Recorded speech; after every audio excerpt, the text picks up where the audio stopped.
Good evening and welcome to NTD UK News. I'm Stuart Lees and here are today's top stories.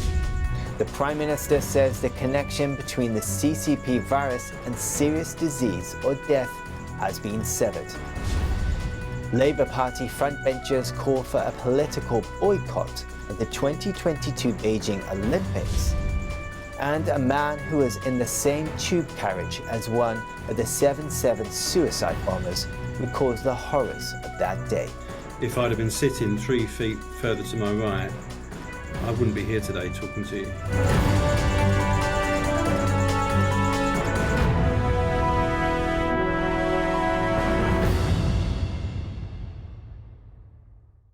Prime Minister Boris Johnson claims the link between CCP virus cases and deaths has been severed. He also noted that the UK is braced for a surge in cases up to around 100,000 a day as restrictions are lifted. NTD's Neil Woodrow brings us this report. Bold words from the Prime Minister as he said vaccines have severed the link between virus cases and deaths. He acknowledged a current wave of cases due to the Delta or Indian variant, but said deaths are much lower than during previous waves. Scientists are also absolutely clear that we have severed the link between infection and serious disease and death. And currently there are only a 30th of the deaths that we were seeing at an equivalent position in previous waves of this pandemic. On Monday, the government's chief scientific advisor, Sir Patrick Vallance, said the link was weakened, not completely broken. He said there was an increase in the number of people in hospital, but it was not as steep as it was in January. Leader of the opposition, Keir Starmer. Labour Party leader Keir Starmer challenged the Prime Minister on lifting pandemic restrictions. And let's be clear why the number of cases will surge so quickly, because he is taking all protections off in one go. Among other restrictions, the wearing of face coverings become voluntary from the 19th of July. Of course, Mr. Speaker, we can see that it's common sense for people in confined spaces to wear a face mask out of respect and courtesy to others, but such as on the tube. But what we're doing, Mr. Speaker, is cautiously, prudently moving from legal diktat to allowing people to take personal responsibility for their actions. But how will individual companies respond to the change in face mask requirements? Most companies we reached out to are awaiting further government guidance, but some did give us a statement. Ryanair told us, in line with industry guidelines and in order to protect the health of our customers and crew, the use of face masks will still be mandatory across all Ryanair flights. Jet2 said the same. Simon Roberts, CEO of leading supermarket chain Sainsbury's, is quoted in The Times that his company was still absorbing the latest news and thinking through their response, but the supermarket would respect and support the individual choices the customer and colleagues want to make. The government is set to announce the final details for the so-called Freedom Day next Monday. The 19th of July is likely to be an interesting day. We look forward to bringing you the story. Neil Woodrow, NTD News, London. Prime Minister Boris Johnson says he has ordered his national security advisor to probe the recent takeover of the UK's largest chip factory by Chinese-owned state-backed semiconductor company, Nexperia. He says the probe will look at whether the products are of real intellectual property value and whether there are real security implications. His statement came during heavy questioning by Foreign Affairs Committee Chair Tom Tugendhat. I do not want anti-China spirit to lead to us trying to pitchfork away, Sir Bernard, every investment from China into this country. I have to say, Prime Minister, there is a difference. Prime Minister, if I may, there is a difference between investment, which is looking for a normal return, to the purchase of technology. And what we're seeing here from Nexperia, which, as you know, is a company that is mostly owned actually by a Chinese state-backed firm, we're seeing a Chinese state-backed entity buying a semiconductor manufacturer at a time of global shortage when Beijing is already looking for to stockpile semiconductors. Now, if China thinks this is a matter of their national security and essential to their sovereignty, if Italy, if Brussels, if the United States, if other countries agree and other entities agree, why don't you? But there is this company in Newport. We have to judge whether the stuff that they are making is of real intellectual property value and interest to China, whether the real security implications. I've asked the National Security Advisor to look at it. Nexperia is a Dutch firm owned by Chinese Wingtech. It was announced on Monday that it had taken full ownership of Newport Wafer Fab in Wales, which produces chips used in a range of tech products from phones to self-driving cars. The Labour Party has called on the government to support a boycott at the Beijing 2022 Winter Olympics if China does not allow UN investigators unfettered access to Xinjiang. Labour Party frontbenchers say members of the royal family and government ministers should boycott the 2022 Beijing Winter Olympics. That's unless China allows UN investigators to examine alleged human rights abuses. Labour Shadow Foreign Secretary Lisa Nandy and Shadow Culture Secretary Joe Stevens wrote to their counterparts, stating that a political boycott of the Games would send a strong signal of the deep global concern over the plight of the Uyghur community and prevent the Games being a PR exercise for the Chinese authorities. A political boycott means the government refrains from sending officials, royal family members or senior representatives to participate in any official duties. The Labour MPs stopped short of calling for a total supporting boycott, which would prevent UK competitors from the chance to take part. While Downing Street has sanctioned Chinese officials and condemned China over its alleged abuses of Uyghur Muslims, it has resisted calls to boycott next year's Beijing Winter Olympics. UK Parliament recently took the unprecedented step of calling the treatment of Uyghurs genocide. Eddie Aitken, NTD News. A new knife crime prevention trial begins in London. Court orders could stop children as young as 12 from carrying knives. The Home Office says the new knife crime prevention orders are being trialled by the Metropolitan Police for 14 months. Then they will roll out across forces in England and Wales. Police are able to apply to courts for a knife crime prevention order to be imposed on a youngster they believe is carrying blades, regularly has knives, or has knife-related convictions. The order can include curfews and restrictions on use of social media. It will explicitly ban them from carrying a knife. Courts can also prescribe positive interventions such as educational courses, sports clubs, relationship counseling, and mentoring. A government watchdog today recommends election finance rules should be tightened to reduce the potential of foreign actors exerting influence in the UK. NTD's Eddie Aitken brings us the details. Rules should be tightened to stop foreign individuals or organisations from using digital campaigning to influence UK elections. That's according to a new report published by the Independent Committee on Standards in Public Life. The committee published a series of recommendations on Wednesday on election donations and campaign expenditure. It says the recommendations aim to modernise the current system and increase the effectiveness of electoral regulation. It's more than 20 years since the Electoral Commission was established in 1998. In the 164-page report, the committee recommends to ban spending on campaign advertising by foreign actors. It also calls to record individual donors to election campaigns on a UK electoral register. The report comes after concerns over whether current regulations are transparent and proportionate enough for the digital landscape, which has revolutionised the way parties engage with voters. Eddie Aitken, NTD News. Senior figures at University of Edinburgh, including Princess Anne, were warned about their choice of principal, according to The Times. Staff from Hong Kong University said Peter Matheson failed to uphold academic freedom and freedom of speech.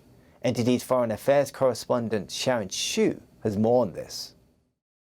The Times reported that the University of Edinburgh's Chancellor, Princess Anne, received a letter from the Hong Kong University expressing concerns over the then incoming principal, Peter Matheson. The letter said a staff survey showed 78% of respondents strongly disagreed that Professor Matheson had effectively protected academic freedom. Matheson was the principal of Hong Kong University from 2014 to 2018 and was embroiled in a series of controversies.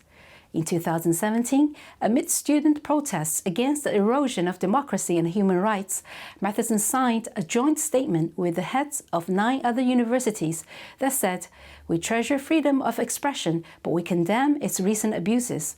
Freedom of expression is not absolute." The statement also condemned the idea of Hong Kong independence. Apple Daily said in an opinion piece that the statement was most likely made at the request of the government. In the same year, Matheson announced that video footage of student demonstrators would be made available to the police and moved to curtail anonymity for whistleblowers. Matheson became the highest earner in Scottish higher education when he accepted the position of principal in the University of Edinburgh in 2018. Last month, he defended the university's hosting of the Confucius Institute for Scotland. The Confucius Institutes are funded by the Chinese Communist Party, which also decides the curriculum and supplies teaching staff. Scotland has the highest concentration of Confucius Institutes and programs in the world. According to The Times, Matheson has faced calls for his resignation. Sir Tom Devine, historian at the University of Edinburgh, said an unacceptable and sinister culture has taken root in the home of the Scottish Enlightenment. Sharon Shu, NTD News. 16 years ago, 4 coordinated terror attacks in central London killed 52 people and injured hundreds more. A man who was on the same tube carriage as one of the suicide bombers tells NTD's Jane Well what happened. We now come to the leader of the opposition. The Prime Minister and the Labour leader Keir Starmer remember the victims of the 7/7 London bombings 16 years on. Speaker, today marks the 16th anniversary of the 7/7 London bombings. We remember the 52 innocent people who lost their lives and those who were injured, and pay tribute to the city's emergency services for their heroic response. On the 7th of July 2005, 4 suicide bombers attacked central London during the rush hour. 52 people died and more than 700 people were injured. Bill Mann, who was on the same carriage as one of the suicide bombers, recalls the day. So can you tell me what happened 16 years ago? You were on the tube when the 7/7 bombings happened. Well, my first memory, I was on the Circle Line train on my way into work that morning, and I was sort of sitting down. Like most people, I was lost in my thoughts, thinking about the day ahead. And my first recollection was I found myself flying through the air. I mean, the bomb blast had basically blown me out of my seat, and I was flying through the air. All the debris from the bomb, I didn't know it was a bomb at the time, but all the debris, there was burning embers, flying past my eyes. And I thought, is this it? Is this where it all ends? I didn't know what was going on. I didn't know what caused it, and I didn't know whether I was going to survive. It was a case of, is this where it all comes to a sudden end? And then there was just a moment of sheer terror. There was a brief moment of absolute silence before the screaming kicked in, and there was I could distinctly remember 2 different types of scream. One from people that were sort of very seriously injured, and the others from people that were just panicking. I was lucky in the sense that I didn't have any serious injuries. I had blast damage to both my eardrums, and unfortunately that recovered. Lots of minor cuts from the fragments of glass that were flying through the air, but obviously recovered from all of those. From an emotional perspective, it did take me a while. It probably sort of took me a good 2 or 3 years before I finally managed to adjust and accept and process what had happened. And funny enough, it was only when I got to speak to a survivor from a different terrorist bomb, the bombs in Bali that happened a few years earlier. I spoke to a survivor there, and it was only when I met someone who knew what I was talking about and instinctively just got it, that I felt like I could sort of turn a corner and move on. And can you tell me more about what's happened in your life, like since you had that since you went through that bombing experience, and you had more happen since then. Yes, unfortunately I experienced another major tragedy. A few years after surviving the 7/7 bombs, I lost my wife to cancer when we had a young family at the time, and that was, to me, it felt like another major body blow. I just recovered from the bomb and felt like I was getting back on an even keel and life was moving forward, when the rug was pulled out from under me again, and it all sort of fell apart. And so the two events together were extremely difficult to deal with. Obviously, clearly the lowest point in my life. And since then, I've had to rebuild it and move forward, and that's taken a huge amount of strength. And my life today is completely different to what it was, because I have literally had to rebuild it. So, my business life, my career life is completely different. My family life is completely different. Fortunately, I have, remarried, have sort of, new relationships. So it's completely changed, compared to the person I was before I got on the train that morning. The experience of surviving the bomb made me realise, just what's important. And actually the most precious resource we have is time, because we've all got limited time here on this earth. And I wanted to make the most of it. I wanted to use it wisely. And that didn't mean, working long hours in an office, commuting 2 or 3 hours a day, not being around for my children. If I'd have been sitting 3 feet further to my right, I wouldn't be here today talking to you. So, it so easily could have ended. So life is precious and time is precious, and we have to make the most of it. He says while he doesn't do anything in particular to commemorate the day, each anniversary he feels humbled that he survived. Jane Werrell, NTD News, London. Still to come, a landmark trial in Paris convicts 11 people for making online threats against a woman who criticised Islam on social media.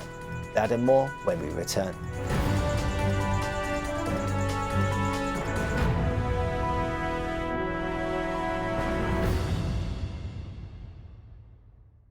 Thank you for watching our daily news show on YouTube. You can also watch our other programming on channel 190 on Sky TV or on Freeview via channel box on channel 271. In the meantime though, please give this video a like and hit subscribe to our channel. Have a good day.